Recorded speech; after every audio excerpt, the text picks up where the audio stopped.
Mesdames, Messieurs, amis téléspectateurs, je suis heureux de vous retrouver dans le cadre du Forum libéral. Tout d'abord pour vous dire que je porte mon masque. Je ne le laisse pas dans ma poche en permanence. Alors faites autant. Et nous serons mieux protégés parce que vous savez que ça a monté. Là, nous sommes près de 800 personnes contaminées en Guadeloupe. Ça fait beaucoup. Donc il nous faut faire redescendre ça vite, vite, vite, vite pour que nous reprenions une vie normale. Aujourd'hui, j'ai tenu à vous apporter quelques informations sur le CETA. Vous savez, le CETA, c'est un accord entre le Canada et l'Union européenne. Ce n'est pas entre le Canada avec un pays, mais un accord global entre le Canada et l'Union européenne. Alors, j'ai tenu à vous en parler parce que je pense que nous devons nous intéresser à cela, et tout particulièrement aux accords commerciaux que nous pouvons faire avec le Canada, puisque le CETA dit que, enfin, je vais vous le dire plus précisément. Alors, ce qu'il faut savoir sur le traité de libre-échange négocié entre la communauté économique européenne et le Canada. Voilà le document, je l'ai.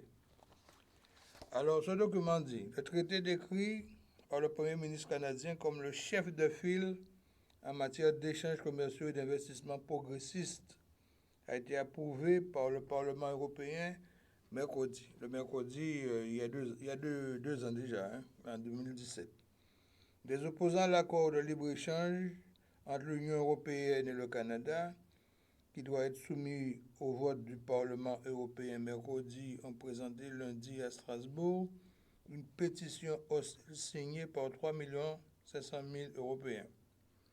Pour être recevable, une telle initiative devait être soutenue par au moins 1 million de citoyens européens, issus d'au moins 7 pays sur les 28 de l'Union européenne. De quoi s'agit-il donc le CETA? Alors, le CETA est un accord de libre-échange entre l'Union européenne et le Canada. Il vise à doper de 25% les échanges commerciaux des biens et des services entre les deux parties. Biens et services. Signé le 30 octobre 2016, il doit encore être voté le 15 février au Parlement européen, ensuite ratifié par les différents parlements des États membres et pour certains États des parlements régionaux pour devenir définitif. Le processus pourrait donc prendre au moins encore quelques mois, voire quelques années. Néanmoins, la ratification par le Parlement européen permettrait une application provisoire d'une grande partie du texte.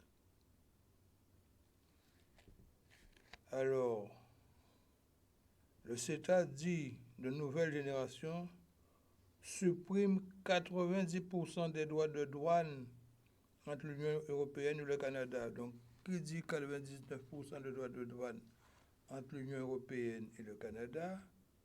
Nous sommes territoire européen, donc ça veut dire aussi que les droits de douane sont supprimés à 99% entre le Canada et la Guadeloupe. C'est-à-dire que si vous voulez faire venir des marchandises du Canada, sauf les marchandises agricoles, bien qu'il y a des accords qui sont déjà établis, vous ne paierez pas de droits de douane. Les belles voitures que vous voyez qui sont sur les routes du Canada pourraient entrer en Guadeloupe.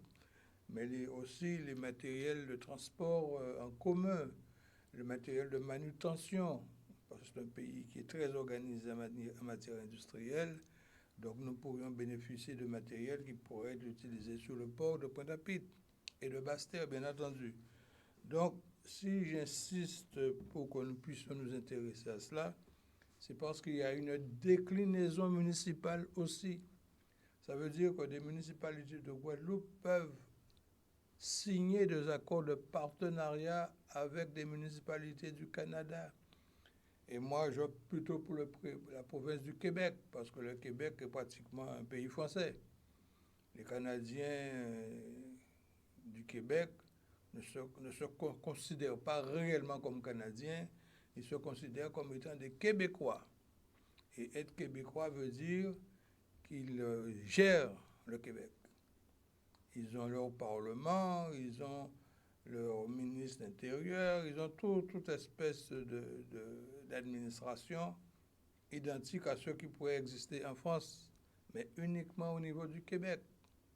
Et la langue officielle du Québec, bien entendu, c'est le français.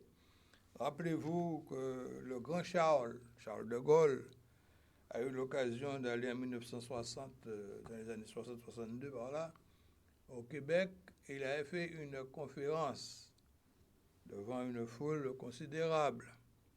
Il avait terminé sa phrase par « Vive le Québec !»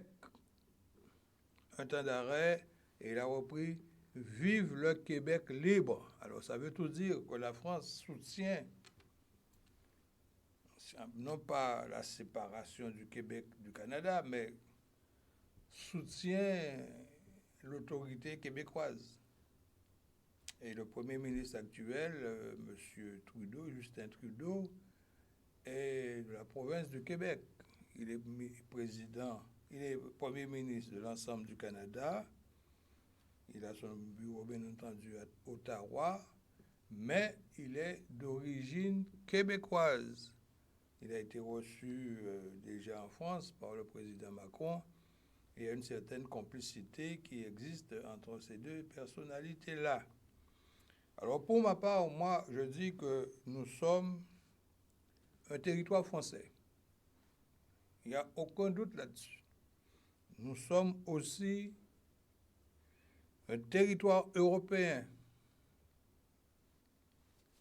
Nous sommes département de France depuis bien longtemps,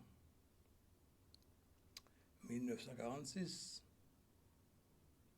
Et le fait que nous soyons un département de France, nous sommes, selon les accords signés en 1960, qui ont créé l'Union européenne. Et d'abord, le marché commun, nous sommes intégrés au marché commun. Nous sommes aussi européens que le monsieur de Marseille, de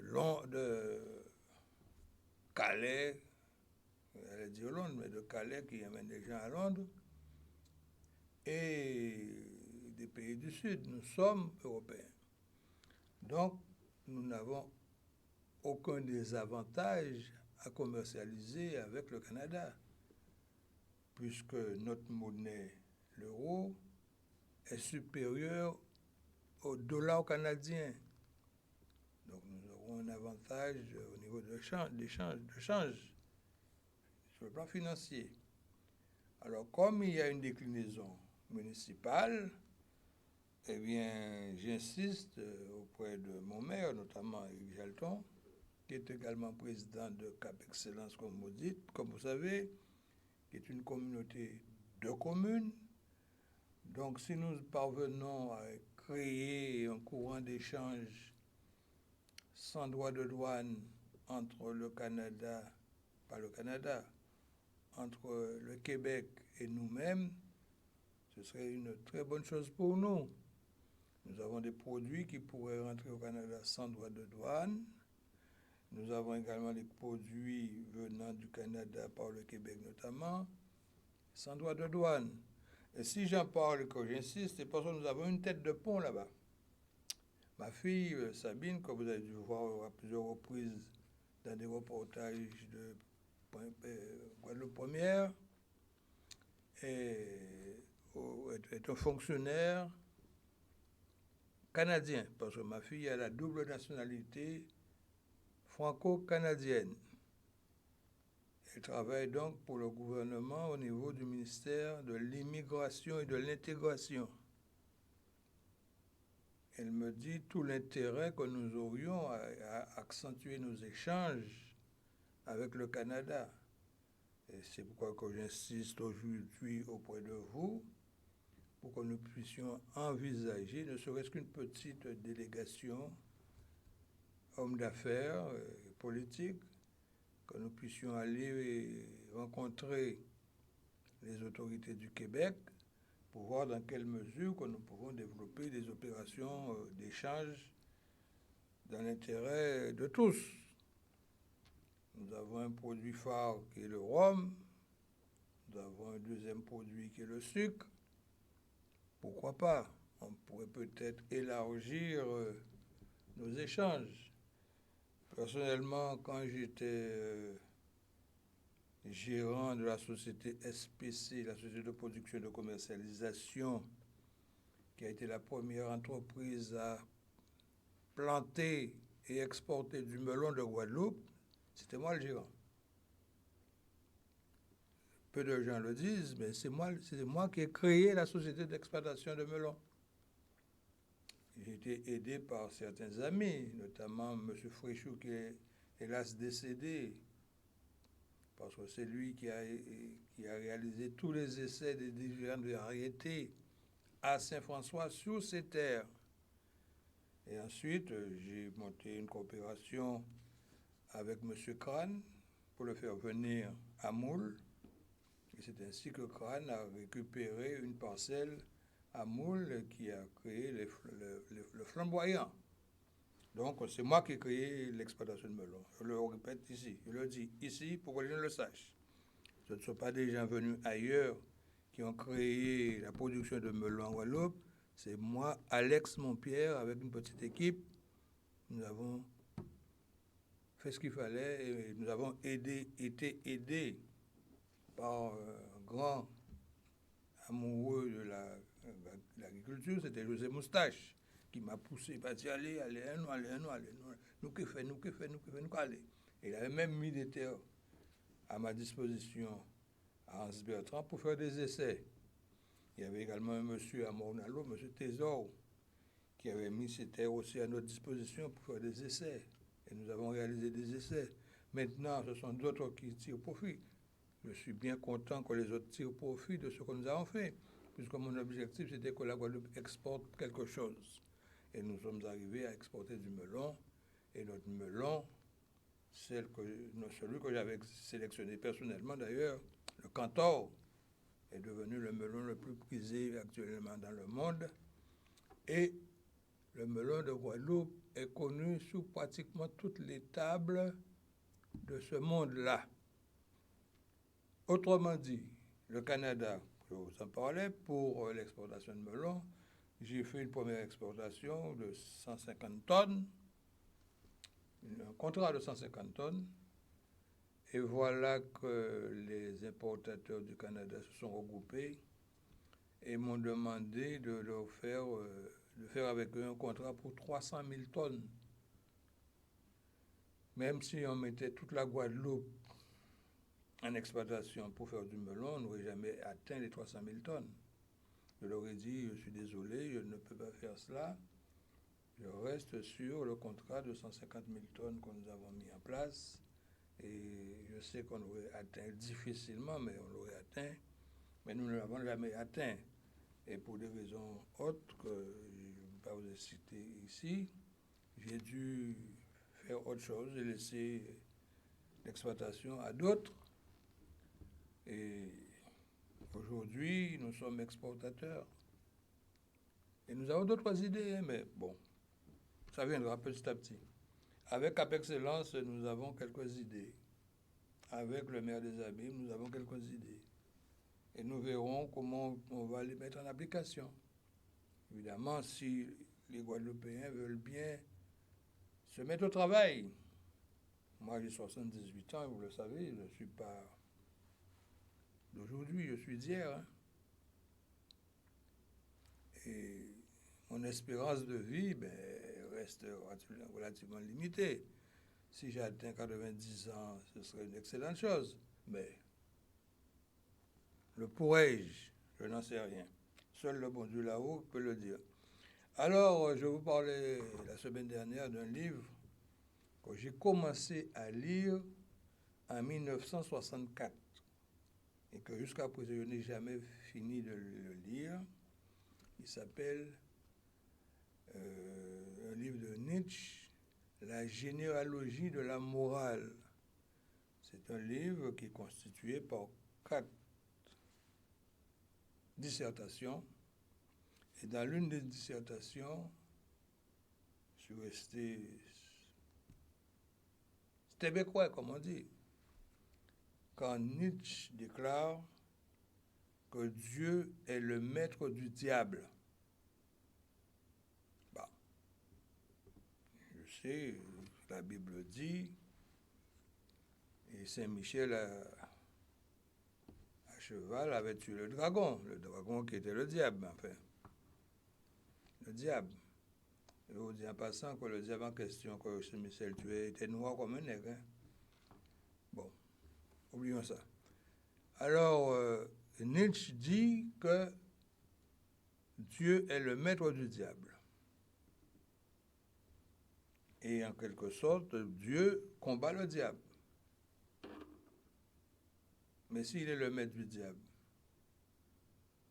il a la possibilité aussi d'ordonner au diable de faire certaines choses, s'il est le maître du diable. Et j'arrive au Covid-19. Pour moi, le Covid-19 ne peut être autre que l'œuvre du diable. Une maladie qui apparaît subitement et qui a déjà tué plus de 800 000 personnes sur la planète, ce ne peut pas être une œuvre de Dieu, ça. Ça ne peut être qu'une œuvre diabolique. Alors, je vais dans ma pensée. Vous savez, je suis un petit peu débile des fois quand je parle, quand je réfléchis. Je dis, si c'est une œuvre du diable et que Dieu a déjà constaté que cette œuvre-là est terrible, est-ce qu'il a déjà préconisé quelque chose dans sa démarche pour arrêter cette œuvre diabolique? Et s'il ne le fait pas, est-ce qu'il n'aurait pas ordonné lui-même au diable de provoquer cette calamité, cette pandémie, pour sanctionner les hommes qui ne respectent pas les directives qu'il a mises dans la Bible, par exemple? Ce n'est qu'une pensée, hein? Je n'impose personne de croire en ce que je dis, mais si réellement, comme le déclare Nietzsche, qui est un psychanalyste, qui traite des gens qui sont un petit peu dérangés, peut-être que lui-même était dérangé quand il a écrit ça, s'il prétend que Dieu est le maître du diable devrait trouver une solution pour arrêter l'œuvre du diable. Voilà ce que je voulais dire aujourd'hui.